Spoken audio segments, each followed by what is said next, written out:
Hello again. A few things to address before we get to the show. I'm back so soon, which I hope you're all thrilled about. I know the intro to the last episode made it seem like it might be a while before the next one, but guess what? I got laid off again. Great news for all of you, and frankly, I'm not too bummed about it either. Working in a crumbling foundry was a bizarre little side quest. Anyway, I'm still sticking with giving Patreon subscribers 2-week early access, so most of what I said last time still stands, even if I got back into having time to work on the show much sooner than anticipated. Today, I'll be referencing the coming Achaemenid Persians, which is one of my favorite parts of history to read about. Cyrus, Darius, Xerxes, the Peloponnesian Wars. It's all the good shit you love until Alexander the Lame comes along and ruins everything. Unfortunately, my timing is as terrible or as great as ever, and as I'm writing this, the United States and Israel have been bombing Iran and Lebanon on and off as the markets will allow, which is obviously unconscionable, unjustifiable, and disgusting. The logical conclusion to decades of economic sanctions and saber-rattling with Iran by every single American president since Iran decided to finally overthrow their puppet king in the 70s. Though, obviously, Obama's Iran deal was one of the few bright spots. However brief it was, one of the few decent things he did as president, to be honest. Anyway, as this latest slaughter has been happening, some right-wing and especially monarchist strains of the Iranian diaspora have taken to using Persian Achaemenid imagery in their public support for this campaign of terror and war. I'd written up a long discussion of this for this episode, but right before I decided to hit record, the Iranian-American writer Keyvan Golsorkhi published an extremely helpful article in The Nation covering this issue exactly, and I'll link it below. I'm not great at talking about politics in a way that doesn't just sound like everyone else talking about politics, so I'll spare you, and all I'll say here is that I think every single person involved in the last 80 years of American and Israeli intervention in Iranian sovereignty should be and their behind the nearest truck stop. I imagine most of you probably anticipated where I'd end up on the issue, but if you just had to know, there it is. Moving on. Minor addendum to episode 30, and then I promise I'll get to today's show. Dan McClellan, coincidentally, recently did a very good episode of his podcast, Data Over Dogma, on a topic that I touched on in episode 30, the implied visibility of Yahweh's face in parts of the Hebrew Bible, where several times per year, all able-bodied males are expected to appear before the face of Yahweh in the fictionalized narrative of Moses and the Israelites. A perspective I didn't mention in relation to the order of these things is the idea that a diversity of views likely coexisted alongside each other. That cannot be discounted in the dating of the textual layers of the Torah, and I think it's an important point to make. These things don't happen in a linear fashion necessarily. There could have been folks who fully believed in Josiah's time that Yahweh could not be seen, and they could have existed alongside those who believed otherwise. Even in an era with a strong center, it's not impossible or even unlikely to have rival factions and rival viewpoints. This only further complicates our picture of how the Torah and our history came together, and I think it's something we have to take seriously. We know so little about the period these books were composed in. I'll link to the Data Over Dogma episode in the episode description so you can check it out. With all that out of the way, on to your regularly scheduled programming. Welcome back to the Bible Lore Podcast. Episode 31, The Writing on the Wall. Getting mistaken for another guy is tough. When I was around 11 years old, a dull young lad at school had heard that I was talking crap about his grandma, who he lived with.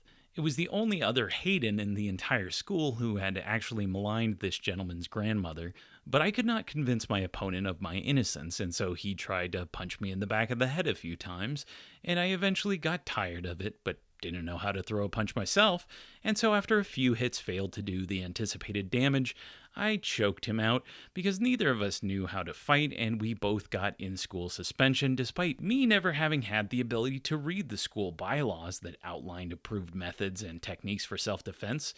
No matter though, I'm not bitter. Today, we'll be diving into a much more serious case of mistaken identity, where some lore from the last king of Babylon's strange tenure in office is recast onto the now-dead Nebuchadnezzar by an author of one of the Bible's weirdest and arguably most consequential books, Daniel. Him with the lion's den and the predictions about the apocalypse and Shadrach, Meshach, and Abednego in the fire. Of course, nobody could remember those, so we took to calling them Rack, Shack, and Benny. This episode's two tales from Daniel, however, sadly did not make it into Veggie Tales. Along the way, we'll get to know Nabonidus as a weird guy put in a weird spot, an idiosyncratic administrator who seems to have burned through the honeymoon period of new kingship in record time, and who, in response, decided to take his ball and go home, or at least to a makeshift home he set up in the desert.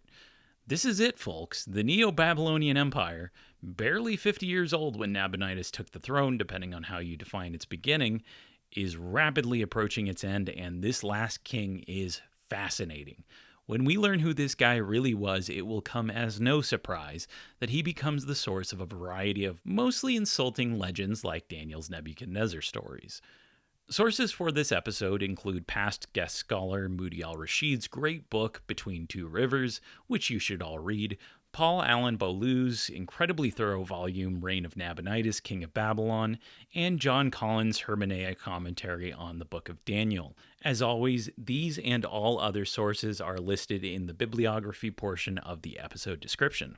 This comes out 2 weeks early, again, for my beloved Patreon subscribers, and you can join their ranks and support this show at patreon.com/BibleLorePodcast. Once again, that's patreon.com/BibleLorePodcast. Marc van de Mieroop sums up the last episode and the conflict at the center of this episode pretty well, so I'll let him say it instead of trying to do one better. Quote, Nebuchadnezzar's succession was problematic. 3 kings ruled for a total of 6 years only, and 2 of them were assassinated. Finally, a man of non-royal descent, Nabonidus, rose to the throne. He is one of the most intriguing figures in Mesopotamian history and the subject of much ancient literature. He left behind a number of inscriptions that presented his ideas. Others who opposed him wrote tracts that decried those same ideas, while later writings depicted him as a madman. It is rare for us to have such varied portrayals of the same character, and it is hard to disclose exactly what lay behind them. Unlike for most other individuals in Near Eastern history, we know who Nabonidus' mother was, Adad-Gupi, a devotee of the moon god Sin whose cult center was in the North Syrian city of Haran. End quote. So let's rewind back to the middle of the last century, the 7th century, because holy shit, Adad-Gupi, our new king's mom, is already old as hell by the time her son takes the throne. It all started in the days of Ashurbanipal. You'll recall him with the library and being the last great king of Nineveh before it all started falling apart. Adad-Gupi states that she was born around the year 650, about halfway through Ashurbanipal's incredibly long reign. She seems to have lived in, perhaps was even born in, Haran, an ancient city in modern-day southern Turkey, and if so, she would have witnessed Haran become the de facto capital of Assyria as the empire retreated from the Mesopotamian heartland and slowly disintegrated in the late 7th century after Ashurbanipal's death. Her husband and Nabonidus' father, Nabu-balatsu-Ikbi, is somebody we know basically nothing about, but around the year 620 or the mid-610s, they had their baby boy who was destined to be king.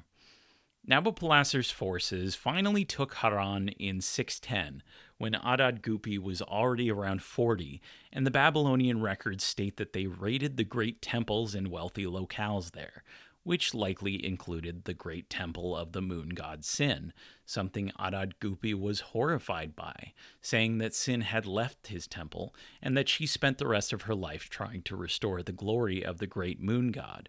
Quote from her telling of things. Because in the 16th year of Nabopolassar, king of Babylon, Sin, the king of the gods, became angry with his city and his temple and went up to heaven, the city and the people living there became decrepit. You'll notice there that she calls Sin, not Marduk, the king of the gods, a very high epithet for the deity indeed, although not out of the ordinary for the people of Haran. This will be a recurrent theme for Adad-Gupi and her son and her granddaughter. They absolutely loved their moon god and were disgusted by the way his ancient city and temple had been first humiliated in the last days of Assyria and then neglected by subsequent Babylonian kings, even if she was reluctant to blame Nabopolassar and Nebuchadnezzar directly. Sin simply leaves the temple and returns to the heavens. He's not stolen from his earthly home at all. In fact, Nabonidus' own retelling of these events blames the Medes, Babylon's eastern partners in the coalition against Assyria, for the destruction of the god's sanctuaries throughout the region, saying that when Nabopolassar saw the destruction, he, quote, abhorred the insolent deed of Marduk.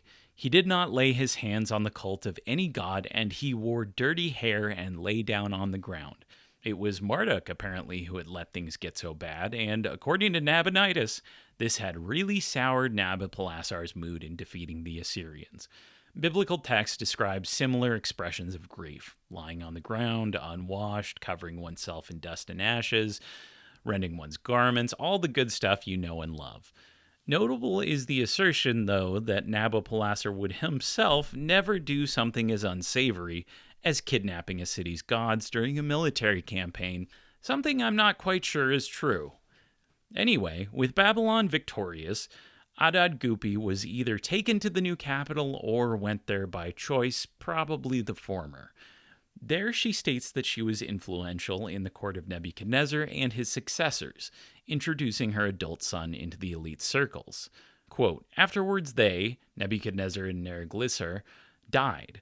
Nobody among their sons and nobody among their people or their high officials whose possessions and properties they had increased when they had exalted them, burnt incense for them.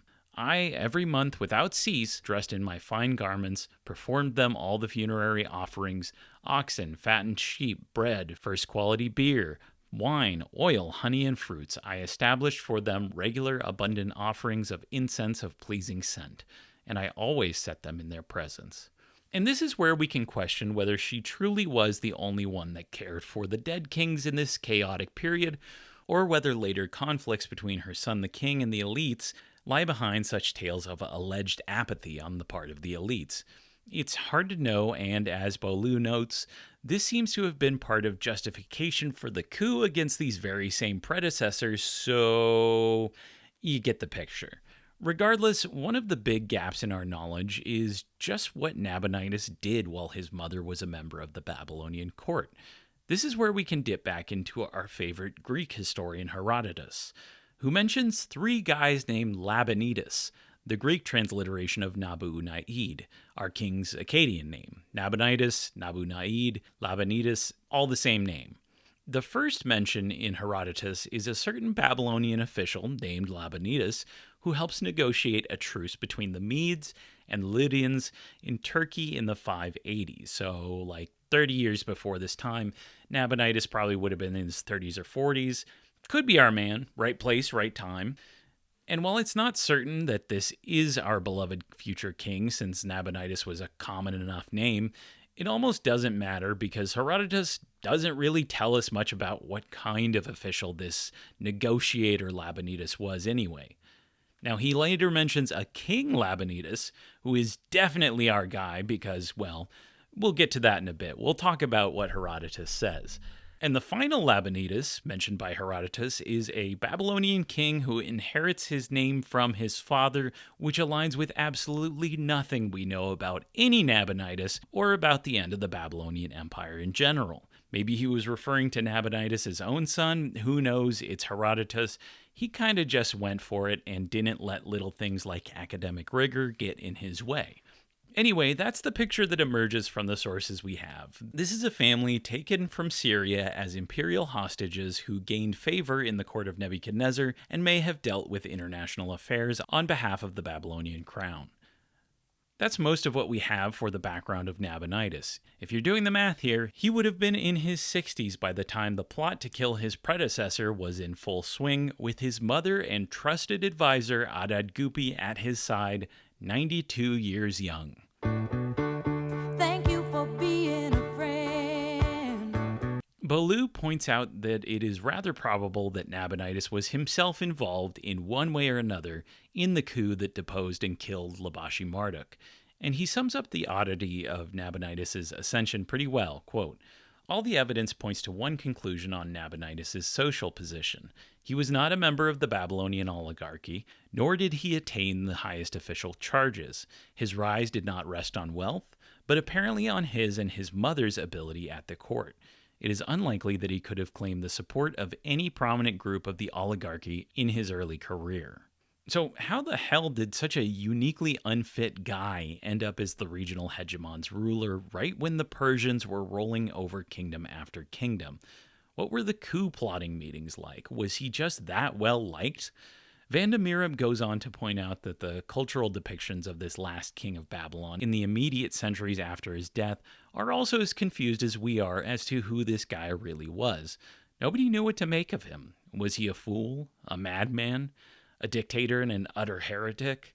Yes, no, maybe so, all of that, sure, and so much more that's far more interesting than the caricatures and propaganda that followed. Nabonidus is one of my favorite guys from ancient Middle Eastern history, a real oddball who's very clearly intelligent, but also so principled and pious and extremely short-sighted that, despite his clear military prowess and intelligence, he helped usher in a new empire, a complete overturning of the hegemonic map of the ancient Middle East. Clearly, though, Nabonidus didn't start out seeming like a terrible bet as a ruler.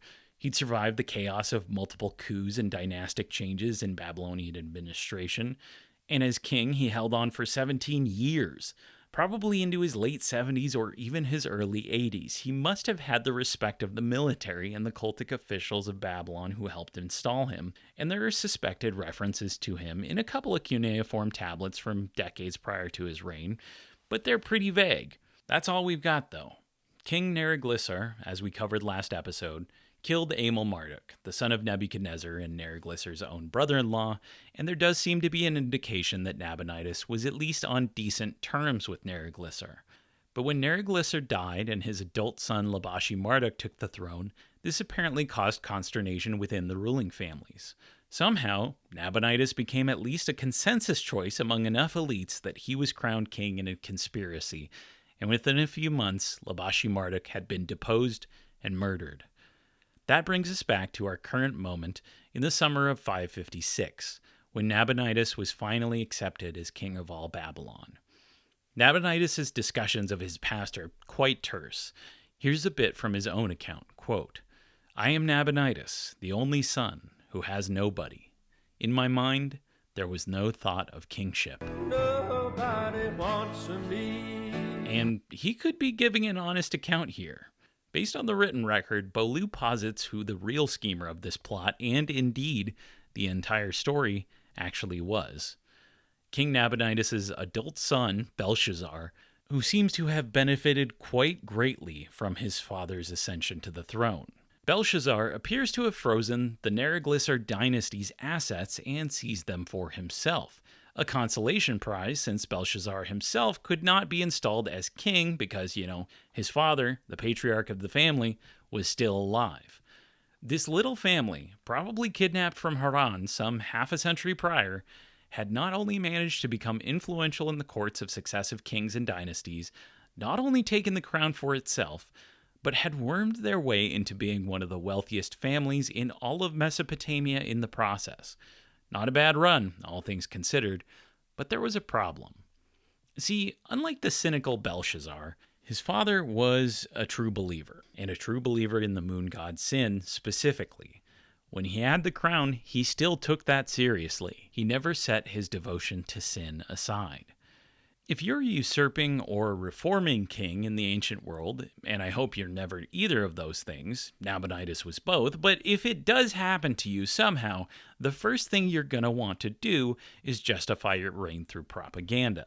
We've seen this game played before. You have a myth written to justify your ascension, you do some big publicity campaign, throw a festival, all that good shit.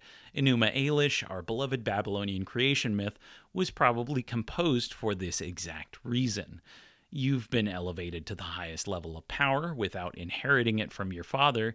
You not only have to justify how you ended up there politically, you need to explain what's going on with the gods, too. But for Nabonidus, some of what he commissioned has an almost melancholy attitude to it. Again, I am the king. I have nobody.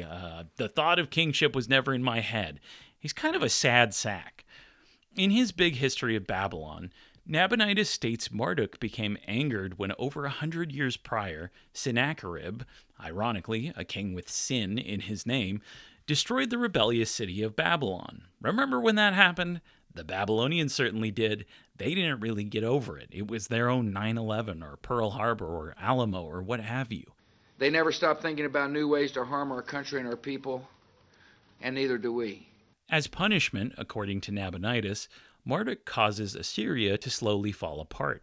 Nabopolassar exacts Marduk's justice on them, and the restoration of Babylon's splendor continues through all of his successors, Nebuchadnezzar, Amel-Marduk, even Neriglissar. According to Nabonidus' retelling, after the fall of Assyria, pretty much only Neriglissar's son Labashi-Marduk was at fault. Indeed, his ascension is said to be against the will of the gods themselves, something that's been corrected by our new guy taking over the reins, even if he didn't want to. But even then, there's that somber disposition to Nabonidus' own justifications. Quote, "The heart of Marduk, my lord, calmed down. Reverently I praised him, and sought after his sanctuary with prayers and supplications. Thus I addressed my prayers to him, telling him what was in my heart. Let me indeed be a king who pleases your heart. I who, not knowing, had no thought of kingship for myself, there's that again, when you, O Lord of Lords, have entrusted me with a rulership more important than the rulerships which have been exerted in the past by other kings whom you have called. Lengthen my days, may my years become old. Let me fulfill the function of provider." Here, again, we see both an acknowledgement of the pressure he is under and a professed humility towards his place as king, something not uncommon to Mesopotamian royals, but emphasized so repeatedly by Nabonidus that it's worth taking seriously. Nabonidus' early inscriptions do elevate his personal moon god, Sin, but they also tend to treat Marduk as the higher god, as was fitting for the king of Marduk's city. He seems to have moved the imperial palace to another location within the city, to a place unknown to us at this point. But other than that, he doesn't seem to have made too many waves, at least at first. In addition to moving the palace, Nabonidus began his big nostalgia campaign, reaching into the deep history of Babylon and Mesopotamia as a whole. Here's how he says the inspiration came to him, and it's worth paying attention to the particulars. Quote, "In the beginning of my everlasting reign, Marduk and Sin caused me to see a dream. Marduk, the great lord, and Sin, the luminary of heaven and the underworld, were standing together. Marduk spoke to me, 'Nabonidus, king of Babylon, carry bricks on your horse, build the Ehulhul, and establish the dwelling of Sin, the great lord, in its midst.' Reverently I spoke to the Enlil of the gods, Marduk. But that temple which you told me to build, the Mede surrounds it, and his might is excessive. Marduk spoke to me, 'The Mede whom you mentioned, he, his country, and the kings who march at his side will cease to exist.' And indeed, when the third year arrived, Marduk aroused Cyrus, king of Anshan, his young servant, who scattered the large armies of the Mede with his small army, and who captured Astyages, king of the Medes, and took him to his country as captive." So there's a lot going on here. First, note the mentions of Cyrus conquering the Medes. Make no mistake, we will get to that next time as we tell this entire story from the Persian perspective. For now, though, it's enough to mention that Media, a kingdom centered in northwest Iran, and which you'll recall allied with Babylon against Assyria, had not only not gone away after the big war of the late 7th century, but had, in the aftermath, spread east towards modern Afghanistan and west through Armenia and North Turkey. They now surrounded Babylon on two sides. And now this is not quite Mesopotamia in agricultural output or cultural prestige at the time, but it was a growing challenger and an issue that landed right at Nabonidus' feet. Beaulieu argues that it's probable that Cyrus, when he was plotting to overthrow the Medians, sent some diplomats to Nabonidus in order to ensure that there would be no opposition to this move, and to form some sort of general détente between the two usurpers, as neither will make military moves against the other for quite some time. So that's the political content of the inscription. Second, in the inscription, Marduk and Sin are being mentioned side by side, which is a significant step towards Nabonidus' eventual cult reforms, but he's playing it a little low-key here. Sin is obviously important, but this isn't quite Akhenaten levels of veneration, and Marduk clearly reigns supreme, even if some of the Babylonian cultic officials might have given it some justifiable side-eye. Third, and related to the second, is that this inscription is justification for restoring a very specific temple, Ehulhul, the Temple of Sin in Haran. So here we have a clever switcheroo. It's Marduk specifically who told Nabonidus to elevate Sin with such a high honor.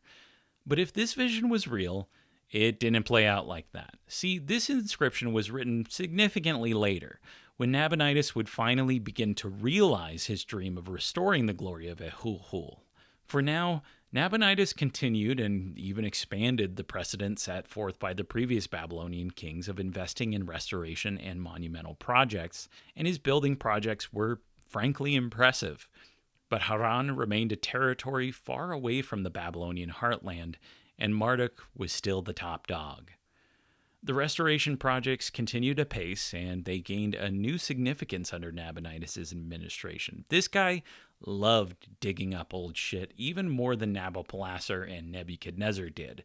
Scholars of the time pieced together an ancient chronology, not unlike the Bible's attempts to do the same, but these were fairly rigorous for the time, a bona fide early archaeology attempt reliant on digging up monumental inscriptions that were put under foundations for cultic purposes, and one might imagine, for people like us and Nabonidus to eventually find.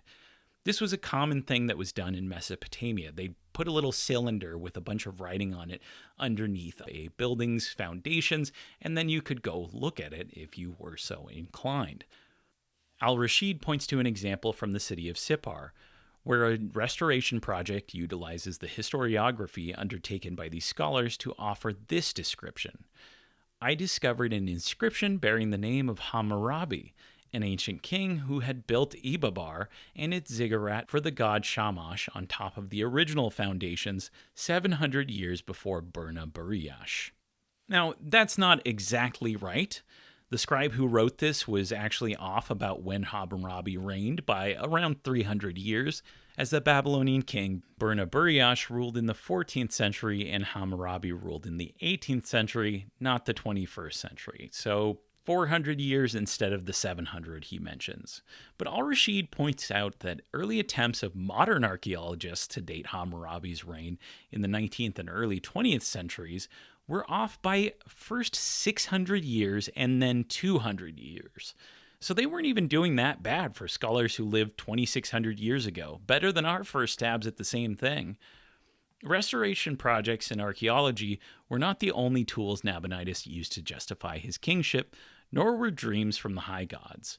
As Beaulieu points out, the king's earliest justification included a peculiar story, told through a tragically broken tablet that describes Nabonidus' relationship with the army and features his assertion that he was, as a friend of his predecessors Neriglissar and Nebuchadnezzar, continuing their legacy. That's all nice and important and whatever, but our little bit of lore comes from a portion after a break in the text, where suddenly we find ourselves in the midst of a dream. This one about astrological omens, quote, I was wondering concerning the conjunction of the great star and Sin, that's the moon, when a young man took his stand at my side. Thus he spoke to me. The conjunction does not involve evil portents. In that same dream, Nebuchadnezzar, my royal predecessor, and an attendant were standing on a chariot. The attendant thus spoke to Nebuchadnezzar, Speak with Nabonidus, let him tell you the dream he saw. Nebuchadnezzar listened to him and thus spoke to me. Tell me what favorable signs you have seen. Thus I answered him, saying, In my dream, the great star, Sin, and Marduk were extremely high in the midst of the firmament. As I looked at them for something favorable, he called me by my name, saying, and then, it goes on from there. Much of this is to be expected. A usurping king claiming a direct connection with his predecessors is something that the Persian king Darius will do pretty early on in Achaemenid history. But something curious about this was first recognized in the mid-20th century by scholar Adolf Oppenheim, which is that this is the first time in a text we've discovered describing a dream where a real person appears in that dream. The first time, as far as I can tell, in all of history that happens. And it seems to follow a sort of realistic dream logic, lending it some credibility, like this might have been a real dream described. Dream logic is often absent from dreams in the Bible, which are usually written in the style of, well, ancient Middle Eastern references to dreams and stories. For dream interpreter characters like Joseph and Daniel, idealized dreams with obvious metaphorical parallels that the hero can then explain with ease, that's far more typical. More on that in a bit when we get to the book of Daniel. So Nabonidus spent his first 2 years in office busy as hell. He coalesced his reign by paying a polite visit to Sippar, the city that had been last to accept his reign, owing to the fact that, the dynasty he just overthrew came from that city. He commissioned public works. He campaigned repeatedly in Cilicia. Is it Cilicia or Cilicia? Tell me. In southern Turkey, where he saw the sorry state of Haran. He celebrated the Akitu New Year's festival and venerated Marduk as king of the gods and guarantor of Babylonian sovereignty. He settled disputes between citizens over land claims. He did all the things a good king should do. But then around the beginning of the 3rd year, he started what seemed to be a normal campaign to the west, crossing over the Fertile Crescent, going south, traipsing around Palestine and the Transjordan, and then heading further south into the Arabian Peninsula, conquering eventually the town of Tema in an oasis. Initially, he may have made some return trips, though not to Babylon, as he conquered oasis and town throughout the northwestern desert down toward modern-day Medina. But looking back, here's how he describes what happened next. Quote, "And as for me, I removed myself out of my city Babylon, and I proceeded on the way to Tema, Dadanu, Padaku, Hebra, Yadihu, and as far as Yatribu. During 10 years, I went back and forth between them and did not enter my city Babylon." This is the reason Nabonidus became famous and infamous. For reasons that have been speculated on and debated since the day his empire was overthrown, Nabonidus left Babylon one day and didn't come back for a decade. From the records we have, a distressing inscription is repeated for several years in the latter half of his reign that spelled bad news for the Babylonian Empire. Quote, "The king was in Tema while the crown prince, his officers, and his army were in Akkad. The king did not come to Babylon in the month of Nisanu. Nabu did not come to Babylon. Bel did not come out. That's Marduk. The New Year's festival did not take place. The offerings were presented to the gods of Babylon and Borsippa, as in normal times, in the Esagil and the Etzida." So the question becomes just what led to Nabonidus' long absence. To start with, going to northwest Arabia was not some absurd choice on its face. It's a strategically important location. The Assyrians had fought hard to control the exact parts of Arabia that Nabonidus was trying to retake, critical oases that connected the southern Arabian trade routes to the north, and the Persians would exert some level of control over this area as well. In fact, the 1st century writer Strabo, I don't know, claims that Alexander the Great intended to similarly head south and set up an oasis base camp in northwest Arabia after he returned from Babylon. The problem is that he didn't return from Babylon. Nabonidus' problem, of course, is that he didn't return to Babylon, and the years kept stretching on. It probably started with cult-related issues, a sort of mutual dislike or fundamental disagreement between the pious king and his cultic officials. Nabonidus' predecessor, we'll say Neriglissar, since Labashi Marduk doesn't really count, he was only there for like a month or two. Neriglissar had made big shakeups in the various cult officials throughout various old Mesopotamian cities. It's not exactly unheard of for a new dynasty to clean house in the administration of the ancient cults, but it's possible that Neriglissar's changes had been unpopular or had at least led to appointments Nabonidus didn't like. Nabonidus, in turn, replaced several high-level cultic positions again, and that kind of constant overturn is always going to ruffle some feathers. He also saw this as an opportunity to reach back into the past. Again, our good old nostalgia campaign, not just to Nebuchadnezzar II, our pal who died less than a decade ago, but to Nebuchadnezzar I, who ruled Babylon during the fallout to the Bronze Age collapse in the 12th century BCE, some 600 years before our present moment. Nabonidus used this campaign to venerate both Nebuchadnezzars, and he did something a little underhanded. Despite the older Nebuchadnezzar being the king who elevated Marduk to his status as top dog of the pantheon in the first place some 600 years ago, Nabonidus used this sweeping change to push sin up a bit. Once again, we can see this idea of using Marduk and Marduk's strongest soldiers to elevate sin. This initial reform, though, was small potatoes compared to what was going to come after he returned from Arabia, but this, along with typical personnel overturn friction, probably caused some issues. In his attempt to elevate sin's status, he reached back into ancient times and did something that almost definitely annoyed a fair few elites. Nabonidus had a daughter, Nana, and Nana here is the Sumerian form of Sin, somewhat similar in concept to a Roman figurehead naming his daughter after Zeus instead of Jupiter. A devotion to Nabonidus' peculiar cult would have been firmly instilled in Nana by the time she was an adult and her father became king, and at some point Nabonidus appointed the princess as head priestess of the city of Sorry, I said that wrong. Let me rephrase. According to a contemporary chronicling of this event, Nabonidus, in the process of restoring an ancient temple, just happened to ask for a liver reading to determine who should be the high priestess of a position of cultic and probably some sort of political influence as well. Wouldn't you know it, the gods chose his own daughter, Nana. Funny how that works. To Nabonidus, devotee of the lunar god Sin, this was only right, as had been a city devoted to Sin in ancient times, and he significantly restored the god's temple there. But there was just one problem with this arrangement. Nobody had occupied the office of high priestess of in over half a millennium, and nobody in gave much of a shit about Sin, at least not as much as Nabonidus did. And though the omen was sought on a just basis, there had been some kind of eclipse that may have justified seeking out a priestess of There were complaints about some form of malfeasance from the cultic officials in charge. Perhaps it hadn't been a complete eclipse as required in the procedures, as there are references to astrological data sheets in the later discussions of this event and the accusations against Nabonidus. Nabonidus, again, was campaigning to restore the glory of Old Babylon, but he was stepping on plenty of toes doing it. On the one hand, he sent in scholars to restore old temples in places like and Uruk and Sippar, but on the other, he was engaging in cultic and political reforms in the process whose significance was not lost on those who stood to lose influence and authority. The Babylonian king, who didn't even spend much time in Mesopotamia anymore, was overturning centuries-old traditions by primarily remote fiat.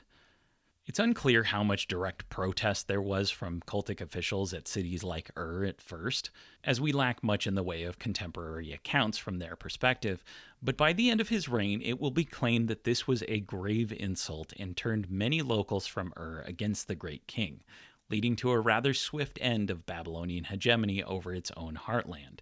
They were saying this shit about him while he was probably still alive. That's how annoyed these people were with their own king. Nabonidus does not necessarily disagree. Looking back in his own accounts, he says that the cultic disagreements from others who denied his elevation of Sin had led to this somewhat mutual departure. That's right, everybody.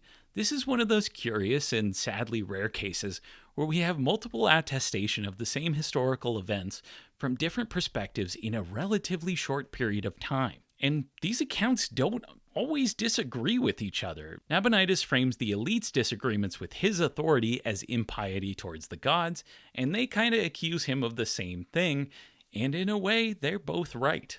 To Nabonidus, he was reclaiming ancient heritage, part of our umpteenth cultural nostalgia campaign from a reforming hegemon, a theme we will find over and over again throughout history.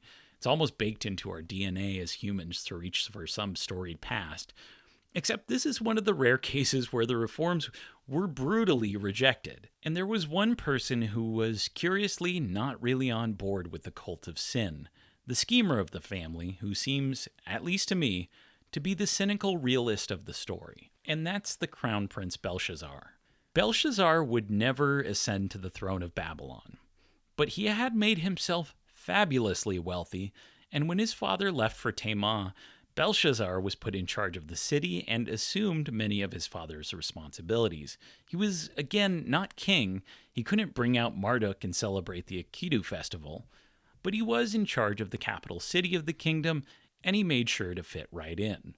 Gone are mentions of sin in inscriptions dated to Belshazzar's stewardship of Babylon. Marduk was back on top, uncontested. This would have been especially salient when, in the 8th year of Nabonidus' reign, 5 years into his Arabian sabbatical, his mother Adad-Gupi died at the age of 102.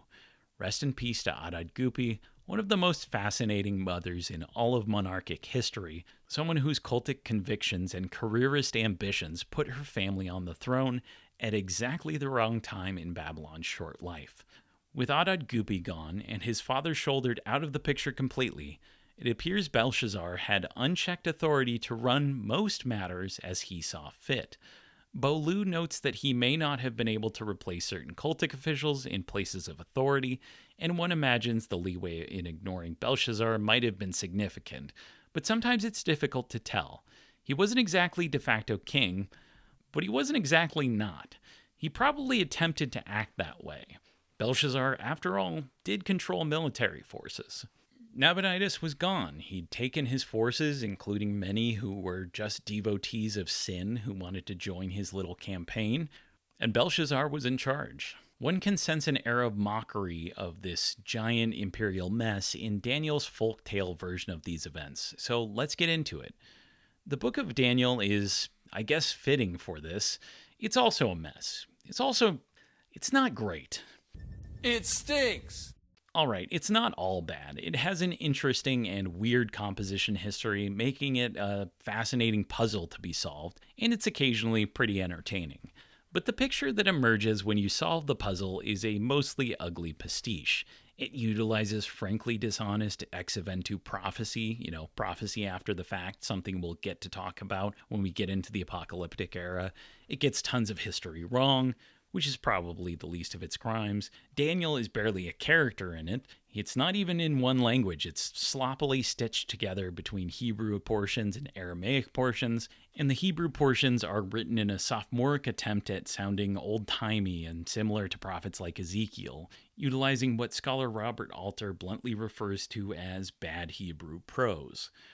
On top of that, it has inspired millennia of people to follow in its footsteps by writing books that purport to tell about the end of the world through overwrought and ambiguous metaphors, like the Revelation of John, and it's also been extremely influential to modern apocalyptic Christian sects.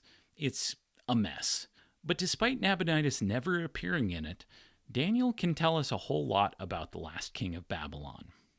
Daniel, as a character in his titular book, almost exclusively serves as a foil for a variety of kings, especially King Nebuchadnezzar, who, as I've repeated ad nauseum on this show, is a far better candidate for a villain than Nabonidus. I mean, the guy destroyed Jerusalem and deported its elites, whereas Nabonidus spent most of his time far away from Babylon and the exilic Judean community.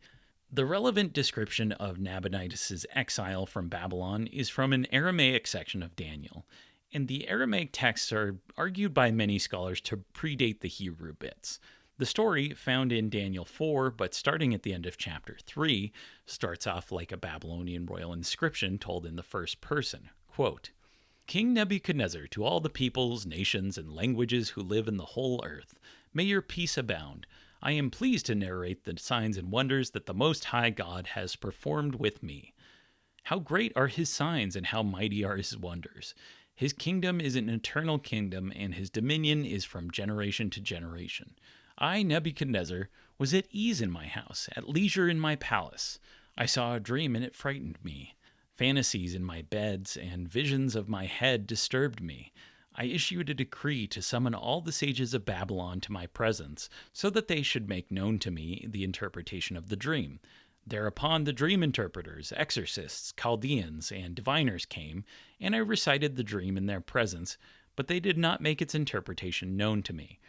Finally Daniel, whose name is Belteshazzar, like the name of my God, and in whom his holy divine spirit entered my presence, and I recited the dream to him. And then it switches to a narrative retelling of these same events. Nebuchadnezzar, who had conquered Judah, recounts his dream in which a large tree grows to reach the heavens, the realm of the very gods, and it has a ton of fruit and can be seen from the entire earth. This is obviously pretty typical of ancient Near Eastern cosmology, and there's a very similar denunciation of Pharaoh as a mighty cedar of Lebanon in Ezekiel. But in Nebuchadnezzar's vision, a watcher, an angelic protector famously found in the Book of the Watchers as part of the first Enoch anthology, a watcher shows up and orders the tree to be cut down, its fruit scattered, with animals fleeing its destruction, and its stump chained to the ground. Quote, "This sentence is decreed by the watchers. This verdict is commanded by the holy ones, so that all creatures may know that the Most High is sovereign over the realm of man, and he gives it to whom he wishes, and he may set over it even the lowest of men."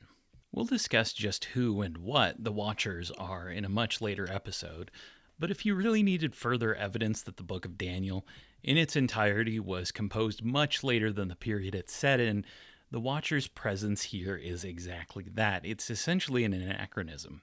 You'll notice that until this point, not much has been said about angels and demons in our history, and that's, first of all, about to change, and second, another reason to see this as a much later text. Anyway, in one of Daniel's few moments of characterization, he's troubled by what he understands of this dream. Quote, "Then Daniel, called Belteshazzar, was perplexed for a while and alarmed by his thoughts. The king addressed him. 'Let the dream and its meaning not alarm you.' Belteshazzar replied, 'My lord, would that the dream were for your enemy and its meaning for your foe. The tree that you saw grow and become mighty, whose top reached heaven, was visible throughout the earth, whose foliage was beautiful, whose fruit was so abundant that there was food for all in it, beneath which the beasts of the field dwelt, and in whose branches the birds of the sky lodged. It is you, O king, who have grown and become mighty, whose greatness has grown to reach heaven, and whose dominion is to the ends of the earth.'" He goes on to explain that Nebuchadnezzar is the great tree, and he will be driven into the wilderness for 7 years and driven mad enough to eat grass like cattle and live among the beasts like Gilgamesh after Enkidu dies. He will only be allowed to return to Babylon after he recites a prayer that acknowledges the Most High God, called the Great God in the Old Greek version of this text, is sovereign over even Babylon and Nebuchadnezzar himself. None of that happened to Nebuchadnezzar, but it did happen, at least in its broad outline, to Nabonidus. It was 10 years instead of 7, and it was an Arabian oasis rather than the pastoralist scrubland, but otherwise it's a pretty obvious match. And it's significant that this aligns with the Aramaic portions of the Book of Daniel because, well, allow me a brief detour to discuss Daniel as a book. As I mentioned earlier, Daniel is a mess. The Old Greek translation from the Septuagint contains significant differences from the Masoretic text version you'll find in most Bibles today. Some of these differences likely reflect additions, while other portions may be older than the MT version. As anyone Catholic will know, there are also entire stories that are missing from the Masoretic text, including one that features a dragon. In the mid-19th century, as early archaeologists were uncovering Babylonian history, they pieced together the fact that Nabonidus, not Nebuchadnezzar, was Belshazzar's father, causing some to hypothesize what we've been assuming for several episodes now, that much of the underlying detail in Daniel, especially its Aramaic portions, was originally assigned to and inspired by Nabonidus' reign rather than Nebuchadnezzar's. Around 100 years after this was first discovered, as scholars were collecting and translating the Dead Sea Scrolls, they found a fragment of a story that seems strikingly similar to what we find in Daniel 4, but with a few notable differences. I'll read you the whole fragment. It's not very long. Quote, "The words of the prayer uttered by Nabonidus, king of the land of Babylon, the great king, when he was afflicted with an evil ulcer in Taman by decree of the Most High God. I was afflicted with an evil ulcer for 7 years, and an exorcist pardoned my sins. He was a Jew from among the children of the exile of Judah, and he said, 'Recount this in writing to glorify and exalt the name of the Most High God.' And I wrote this. I was afflicted with an evil ulcer in Taman by decree of the Most High God. For 7 years I prayed to the gods of silver and gold, bronze and iron, wood and stone and clay, because I believed that they were gods, And then the text breaks off, which is really too bad. I mean, come on, just let me know how similar it was to Daniel. Anyway, this fragment pretty clearly reflects an older, more historically accurate version of the story, at least in its chronological setting and characters, in which Nabonidus, not Nebuchadnezzar, is healed not through Daniel's facilitation of a prayer that abates the Most High God's watcher, but by a Jewish exorcist doing something similar instead, presumably with a similar prayer. It even gets the location of Tema right, which is pretty fucking cool. Though the ulcer does seem to be mocking the king when it's not at all likely an ulcer is what drove Nabonidus off. Not the worst explanation, but notably different from the canonical version that just has Nebuchadnezzar going insane with a god-afflicted madness for a while. 7 years was something of a round number in Jewish culture, like 10, so that sticks between the two versions. This, more than anything, makes it basically an open and shut case for understanding how this change took place. Stories that were originally about Nabonidus were taken, either through a mistake on the part of an author, or creative license, or some combination of the two, to be about Nebuchadnezzar instead. Anyway, from there Daniel 4 fulfills the dream Nebuchadnezzar has. The king takes Daniel's words to heart, but apparently does not repent or recite the prayer, because a year later, exactly what the prophet said would happen happens. And 7 years later, he confesses the great God's superiority in a prayer, and the watchers release Nebuchadnezzar from his madness. It returns to the first person and concludes with the king speaking directly to the audience, quote, "There and then my reason was restored to me, and my majesty and splendor were restored to me for the glory of my kingdom. My companions and nobles sought me out, and I was reestablished over my kingdom, and added greatness was given me. So now I, Nebuchadnezzar, praise, exalt, and glorify the King of heaven, all of whose works are just and whose ways are right, and who is able to humble those who behave arrogantly." And yeah, that's a fun story. It didn't go down like that for Nebuchadnezzar or Nabonidus. Next time we'll talk about the last years of Nabonidus' reign and his downfall at Cyrus's hands. But suffice to say for now that it really doesn't look like that. Immediately after that verse, at the beginning of chapter 5, we do get something that also seems to be at least somewhat set within the correct historical place and time. Quote, "King Belshazzar made a great feast for 1,000 of his nobles, and before the 1,000 he drank wine." Hey, it's Belshazzar. It's Nabonidus' son. Unfortunately, he was never king, and unlike what is described in this chapter, he bore absolutely no relation to Nebuchadnezzar, but it's our guy nonetheless. With the wine on his tongue, Belshazzar said to bring the vessels of gold and silver that Nebuchadnezzar his father had taken away from the temple in Jerusalem, so that the kings and his nobles, his wives and his concubines might drink from them. Then did they bring the vessels of gold that had been taken away from the temple of the house of God in Jerusalem, and the king and his nobles, his wives and his concubines, drank from them. They drank the wine and praised the gods of gold and silver, bronze, iron, wood, and stone. Alter notes a couple things here. First, the description sounds a whole lot more like a Persian court feast than a Babylonian one. But as they're mocking the Judahites who they conquered, something terrifying happens. Quote, "At that very moment, the fingers of a man's hand came out and wrote before the lampstand on the plaster of the wall of the king's palace, and the king saw the palm of the hand that was writing.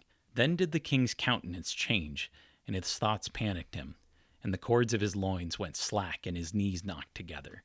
And that, of course, is where we get the English idiom for imminent doom. The writing is on the wall. But what did the disembodied fingers write? In the story, nobody can figure it out. But one of Belshazzar's advisors remembers a seer unlike any others who had given guidance to Belshazzar's father, here rendered as Nebuchadnezzar. Daniel, our guy, is summoned to once again solve a puzzle, and after introducing himself and his bona fides, he reminds Belshazzar of his father's humbling by the Most High God and gets to the point, telling the king he has exalted himself over this god and made a mockery of him by drinking of that god's temple's instruments. Finally, he gets to the inscription on the wall, quote, "And this is the writing that was inscribed, Mene, Mene, Tekel, Upharsin." These Aramaic words are weights used in monetary transactions for many centuries, and by the point this text was composed, they were also the names of coins used throughout the area. We'll start with Tekel, which you'll be more familiar with as shekel. A laborer in the Persian period could expect to earn 2 to 10 shekels in a month. An Upharsin is also called a paris, which was about 30 shekels, and finally the mina, which was worth 60 shekels. A paris was, in other words, a half mina, and it means to break apart, similar to a halfpenny, which is a half penny. And if you don't have one of those, then, well, God bless you. These words are also rough homonyms with verbs, as Daniel explains to the king in elucidating the word's true meaning. Quote, "This is the meaning of the word mene. God has numbered your kingship and brought it to an end. Tekal, you have been weighed on the scales and found wanting. Paras, your kingdom has been broken apart and given to Media and Persia." And we get this bonus pun at the end. Paris sounds kind of like Persia. What's interesting here is that the last pun was probably a later addition added by an author who was sad that the pun potential hadn't been taken advantage of. See, in the Old Greek translation, the chapter is significantly different, and it has a prologue that features the only mentions of these words in the whole passage, and they're in a different order. Quote, "Mane pares tekel." Their interpretation is, Mane, it is numbered; pares, it is taken away; tekel, it is established. Now, the translations of these terms are slightly different, but keen-eared listeners will notice that in this case, the coins have been correctly ordered in decreasing value: a mina, a half mina, and a 60th of a mina. This seems to have been an older tradition that was rewritten, leading to some slight confusion as our present version doesn't quite line up with the aligned coin values. Something that Daniel does throughout his work is talk about decreasing values in his prophecies about the future, but here it's not quite right. And this also factors into the fact that the canonical Daniel doubles the first word to be mene mene in order to fit his whole prophetic four-kingdom schema that he's creating that we'll deal with in a much later episode. We just don't have time to go into that kind of detail on a book as dense with imagery as Daniel that isn't even about this time period, really. But this is why Daniel is so interesting, despite being so bizarrely pieced together. We can see the process of parts being adapted to fit into the specific apocalyptic framework we all know and love. The chapter goes on to abruptly conclude Belshazzar's story.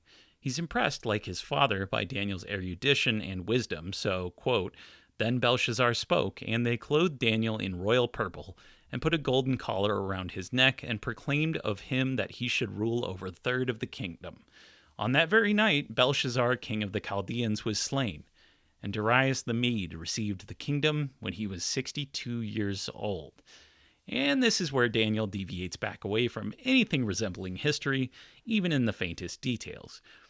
In real life, when Nabonidus returned from Tamar, he pushed Belshazzar out of power for his crimes, but he did not kill his son, and Darius the Mede frankly never existed. Later, it's said that his father is named Ahasuerus, which is the Hebrew transliteration of Xerxes. There were later Persian rulers named Darius and Xerxes, pretty famously. You must be Xerxes. But we're not there yet, and neither of them ruled over Media, a kingdom that no longer existed by the time Nabonidus really got going. And Nabonidus, again, didn't stay in Arabia forever. Despite only growing older, he eventually decided to make his way back to the full-time kingship in Babylon. And that's what we'll be getting into next time, as we explore the rise of Cyrus the Great and his decades-long creation of a Persian empire, and the simultaneous downfall of Nabonidus, the last king of Babylon, as he returns from his long vacation to make his dreams of a moon-worshipping empire into a reality. Make sure to read Moudhy's book, by the way. I'll link it in the episode description. I can't fit everything about Nabonidus' reign and life in this show, but that book is an incredibly helpful companion for understanding how Babylonian society functioned in things like education, scribal practices, technological innovation, class dynamics, economic and social dynamics, and oppression, and in royal ideology. There is so much more to understand about this period that we're sadly about to say goodbye to. The end of Babylon is the beginning of a farewell, at least for now, to Mesopotamian political and societal supremacy. The Persians mark a new era with changing dynamics, improved technologies, more savvy political maneuverings, and an impressive military and bureaucratic culture, resulting in an enormous empire that transforms the East and inspires some Greek fellas out west to do something kind of similar. This is the turning of the eras, frankly, and for Babylon, it is seen as an almost baffling series of events that almost nobody could have predicted. It's a farce, a minimally violent toppling of a mismanaged empire. It's no wonder that this period ended up becoming such a fertile ground for the Book of Daniel, even though the book clearly mixes up like a dozen things because it's a work of human apocalyptic literature, and we all understand that, right? I'm not saying prophecy can't exist or that being a Christian or religiously Jewish is stupid, far from it, but just that the evidence for Nabonidus being substituted out for Nebuchadnezzar is obvious, right? And I think this is kind of what drives Reddit atheist guys a bit insane. And it's something I kind of get, at least on a basic level. You live in a world where something is so easy to understand and so obvious as the confusion of Nabonidus for Nebuchadnezzar and Daniel, and yet lots of people have the gall to argue against that not only is this inspired by God in some generic fashion or specific fashion, which whatever, but that everything in the text is literally and historically true and happened as described. There are numerous attempts to rescue this book from these problems, including by some who style themselves as critical scholars, and every single one of them is pathetic and laughable, and yet they often get funding backed by private evangelical universities. And people who argue these kinds of things were and are influential in conservative politics and conservative Christianity. And some of those guys have now, directly or indirectly, helped thrust the United States into war with Iran. You have to admit it's a little absurd. It's not the whole picture. It's not the entire reason we're at war with Iran, which can be even crazier, by the way. As one nugget I'll give you before I let you go, Iran is agriculturally a place traditionally known for pistachio production, something that was overturned with the entry of California into the picture in the late 20th century. Over the last couple decades, the United States has overtaken Iran in pistachio production, and the most profitable and largest company leading this agribusiness revolution is Linda and Stuart Resnick's Wonderful Company, also of Palm Wonderful and Fiji Water and Hallo Oranges fame. Stephen Colbert is their spokesperson. Folks, evidently sales of pistachios have not skyrocketed in the last 30 seconds due to a lack of branding. Well, let's take care of that. These jokers have given millions to think tanks and lobbying and backing of candidates who take an extremely hawkish approach to Iran, their biggest competitors on the international stage. And because they're committed Jewish Zionists, it sits at this perfect intersection between cultic, ethnic, economic, and nationalistic motivations. They can cover some of their spending by crediting it to those other cultural issues that seem less crass than merely attacking a competitor. It's not just the Book of Daniel, in other words, it's economics too. It's both so much stranger and so much more understandable than pointing to Daniel or fundamentalist Christianity or racism as individual siren lampposts guiding us on the way to destruction. It's the entire economic system that feeds off of these justifications. Just like with Nabonidus, there are clear individual personalities and ideologies that play an outsized role that we can sometimes see and get distracted by, but the bigger picture really is the writing on the wall. The squabbling amongst the Babylonian elites was not new to Nabonidus, even if a more stern and devoted reformer could have put something together to salvage the flagging kingdom. He was himself a product of this system that was dysfunctional, and despite his failures, he at least had the decency to be an interesting guy who left a lot of writing behind. So thank you, Nabonidus, you old goofball. Nabonidus was probably good enough at warfare, experienced enough, smart enough, and he tried the old nostalgia playbook. But he misunderstood or entirely disregarded the importance of cultic traditions to the Babylonians and made enemy after enemy in town after town among the elites. He was an obstinate old man with a scheming son who tried to remake the kingdom in his image and was repeatedly told to fuck off. But nobody even bothered to coup the guy, so they must have kinda liked him or at least feared his military prowess, which he was unwilling to use on his own people. It's like if Joe Biden tried to turn the US into an explicitly Catholic country and then went and sulked for a few years when nobody liked the idea, all the while leaving Hunter Biden to party it up as the mayor of DC. Nabonidus, in other words, sorta rules. He was not, however, what Babylon needed after the tumultuous decade it had just faced in politics. A uniquely strange figure, and one who I really love, Nabonidus served as the basis for Daniel's oddball version of Nebuchadnezzar, and it's finally time that more people knew about him. Next time, though, I'll be hopping into the Zagros Mountains to the east to tell the story of the mid-6th century from the Median and Persian side of things, as we encounter a Mashiach, a Messiah, another character who will transform and become immortalized in apocalyptic literature. The first Mashiach, Cyrus the Great of Persia. Nabonidus will return from his extended campaigning period in Arabia, if we can politely call it that, but he won't take no for an answer when it comes to worshiping sin as Babylon falls.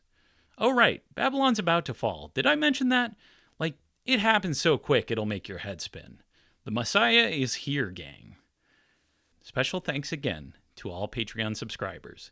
You can support the show and get access to episodes 2 weeks early by joining their ranks at patreon.com/BibleLorePodcast. I'll see you next time.